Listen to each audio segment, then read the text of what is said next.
everyone. So I want to thank you all for being here. Thank you, Linda. Thank you, Ohioana. Thank you, everybody here. Thank you, Chris from COFW, and to the wonderful membership there. They've been a home away from home. I love my Ohio roots. I talk about it often. I also love New York City, so home can be in more than one place. Home is definitely Ohio. Home is also New York, which I love. And home is also London, England in 1888. So I've been obsessed with 1888 specifically since I was a child. I fell in love with Phantom of the Opera. I thought at the age of 12 I could write a sequel. This didn't go so well, but what it did do was give me a passion for writing, and writing every single day of my life. So I pursued a route in theater, and this was great. I loved being a professional actress, but at the end of the day, writing novels was always my great love. So I came back to this, and after about a 9-year journey from the first idea that I had for this till the time I saw it on the shelf, it was 9 years of developing a series that these are really kind of the books of my heart. The background on this is that it does take place in 1888. That's the year of Jack the Ripper. One of the things I love about history is that you can play with it, you can have fun with it. In something like Jack the Ripper, which is an unsolved case, it could be anything, like a demon from the underworld, which is what I've decided my Jack the Ripper is.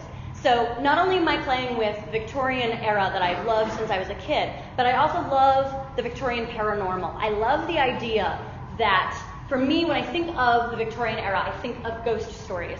I think of Charles Dickens. I think of Wilkie Collins, The Woman in White. I think about all of the wonderful things that Poe was doing in the 19th century, one of my favorite authors of all time. And I thought, all that paranormal stuff, the spooky stuff, that's what really gets me. So that's what I wanted to write. I wanted to write a Victorian ghost story with a whole lot of fantasy elements that I loved from classic fantasy novels growing up. So I combined all my favorite things, history, fantasy, paranormal, and yes, a good love story into the series. My theatrical roots have kind of come back to me because this has also been optioned for a Broadway musical. It's currently in progress. We have the draft of the musical put together. There's a script that I've worked on I have a background in playwriting. And we have a wonderful composer who is the musical director of Memphis, which is currently on Broadway and just won a bunch of Tonys, so good for them. It looks good for us. We've got some of the production team that worked on Wicked, which hasn't done too poorly for itself too either. So we're hoping to have a workshop production in a regional theater some point this year. We're going to debut some songs in New York next month, which I'm very, very excited about. So if you follow me on my various social networking platforms, I will certainly keep people updated about that. It's a million steps and dollars from here to Broadway, so we're just in the beginning process of that, but it's been a really, really thrilling thing because my books are pretty dramatic, so they actually translate pretty well to the stage, I've found. So my theatrical roots coming back, proving to me that no matter what it is that you are passionate about in your life, stay passionate about it because you'll find a way, if you just keep working at it, you'll find a way to bring all your great loves together in one project. So I'm going to read one of my favorite scenes from this book. The heroine, Miss Percy Parker, she is entirely white. I mean, she looks like a ghost. She can see ghosts. She can speak to ghosts. She has talents that she doesn't tell anybody because she already looks like a freak. She is entirely without color. In Victorian society, she would have been a complete outcast. Even in today's society, she would be an outcast. So she's sent to this exclusive academy. She's enraptured by her mathematics professor, but of course he is aloof and very distant because he has the secret he can't tell anybody. He's a ghostbuster. So he leads the guard. And the guard, there are 6 mortal individuals in London who no one knows who they are. They work under cover of night. And they're looking for a 7th member to join their ranks. So there's a prophecy that the guard of 6, these 6 ghostbusters will become 7. But they don't know who to look for. And they certainly wouldn't expect it to come in the form of this meek, timid girl who looks like a ghost. So all of this, there's a bit of a dance between the leader of the guard, Alexei, and Percy at the school as they figure out that each of them knows more than the other one is sharing. So here's a moment when they both discover that they have the same ability. Now, one of the things that Alexei cannot do as the leader of the guard, he can't hear ghosts.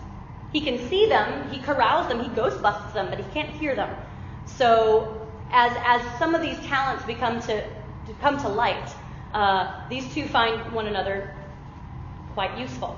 So this is when Percy is coming into the professor's office for a tutorial.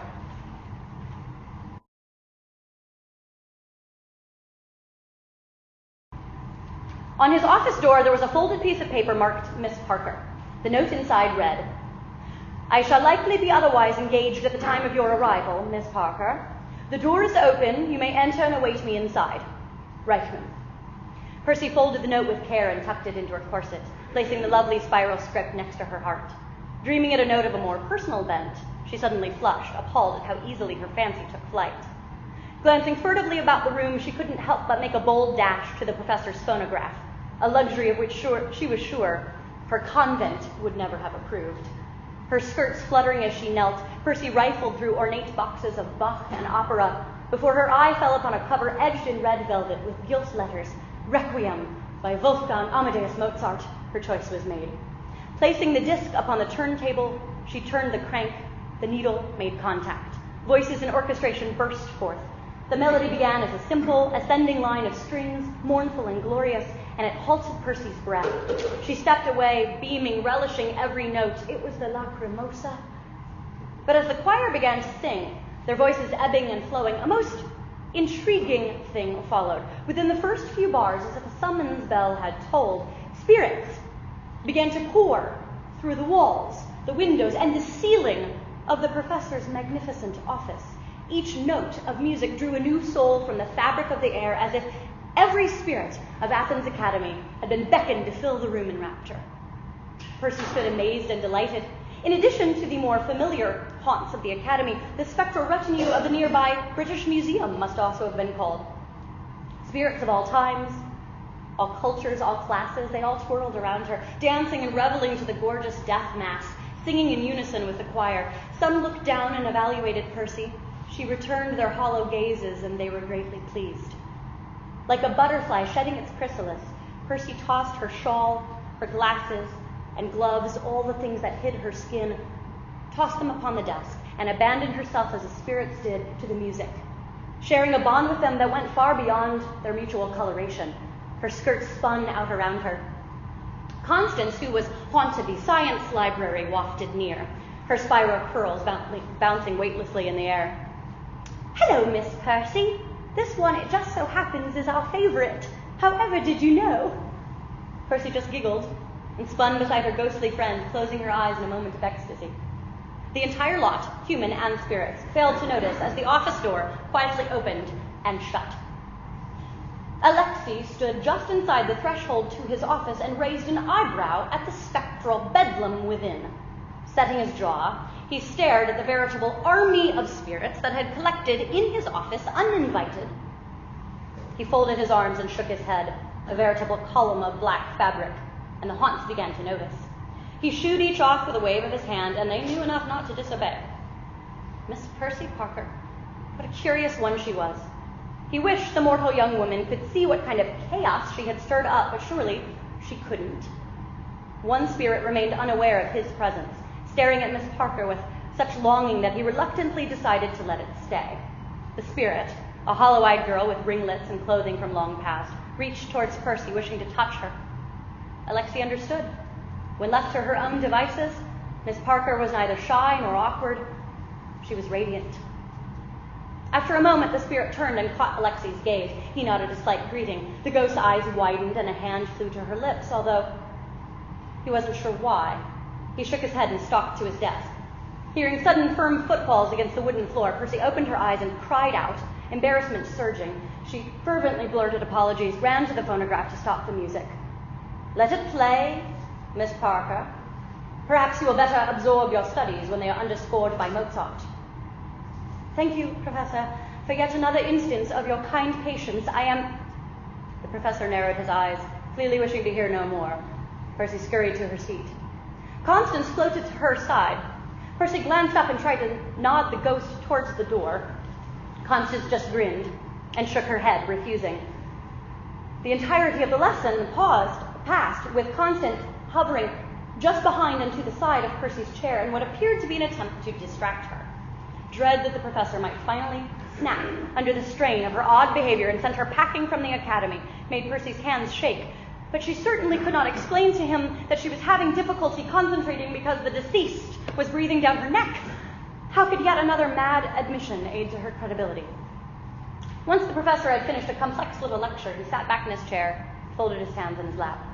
Constance, who had watched the entire lesson as if she, too, were his pupil, leaned in, her translucent face just above Percy's head. Feeling the cold draft in the ghost's wake, Percy batted at her hair in irritation. "That will be all for today, Miss Parker," the professor declared. Percy gathered her shrouds in haste. Constance took this opportunity. She whirled to Percy's side and whispered, "You realize, Percy, that he can see me too." "What?" The professor glanced up from his book. Percy stared at him, wide-eyed, and then at the ghost, and then back at the professor. The professor furrowed his brow, looked at the ghost, then back at Percy. "You can see Constance?"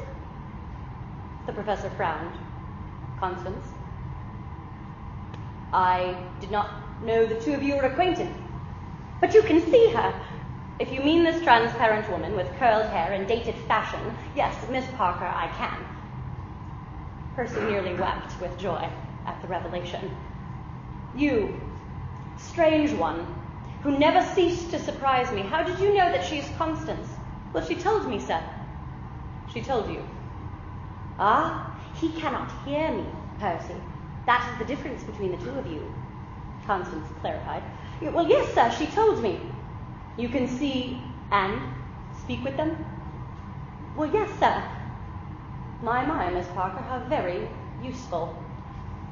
Percy narrowed her eyes. "I beg your pardon, sir." "Never mind. When did this ability of yours begin?" It took the professor nodding encouragement to convince her to continue. "Well, it has been with me since I can remember, Professor. My earliest memories are of Gregory, an Elizabethan spirit. In life, his daughter was trampled by a horse, and I became a surrogate for his restless soul. It was only because of my fondness for him that I knew I had any sort of ability. I never thought anything amiss until I unwittingly told the Reverend Mother. She, of course, was quite shocked." "Oh, dear Gregory, I hope he's found peace." "Oh, but forgive my prattling on, Professor." "No, Miss Parker, it's fascinating." "Could you always see them, Professor?" "No," he replied simply and seemed taken by sudden memories. "Well, when did it happen that you could, sir?" "I'm afraid, Miss Parker, that would take more time to explain than I have to give. Did anyone other than your Mother Superior know of your ability?" "No, she did not want anyone to declare me mad. Of course, there was the day that she sent a priest to exorcise Gregory from the courtyard. I made a terrible fuss, screaming that they didn't dare take my best friend away. I can't say I endeared myself to the priesthood after that, and Reverend Mother made it clear to keep my sight secret ever after. Oh, but Professor, how happy this makes me to know that I'm not the only one, that perhaps you might know why. Do not expect answers from me, Miss Parker. Forgive me, sir, it's just that I prayed desperately for someone who knows something about... We are all looking for something, Miss Parker." When Percy glanced at Constance, she nodded in agreement. And on that note, I happen to need to look for something, and so I bid you adieu. Percy rose, dazed. "Thank you, Professor. Have a lovely evening." "Same to you, Miss Parker." Percy once again gathered her things, gestured for Constance, and left the office. "He could see you, Constance. I'm amazed."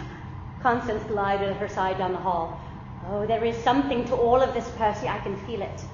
A fellow student was walking up the stairwell, so the conversation paused as they descended the steps. Constance resumed speech as soon as Percy was free to respond and not appear mad. "I saw the way you gazed at him when he wasn't looking." Percy experienced an odd ache and said nothing. She shook a finger at her non-corporeal companion, a firm warning to not speak of such scandalous things again. "Until next haunting, Constance." The two friends waved goodbye, but as Constance vanished through a nearby wall, Percy could hardly contain herself. Surely fate was beginning to find her. Thank you.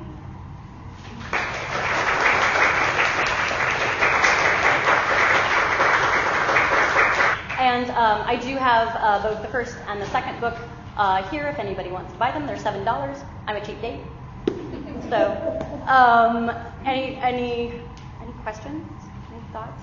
I know we're saving things for the end. Should we wait, or are we doing a quick round here? There's a burning question. A burning question? Take it now, but otherwise, let's move on, and we can ask questions of all three of us. Thank you, Thank you. Leanne.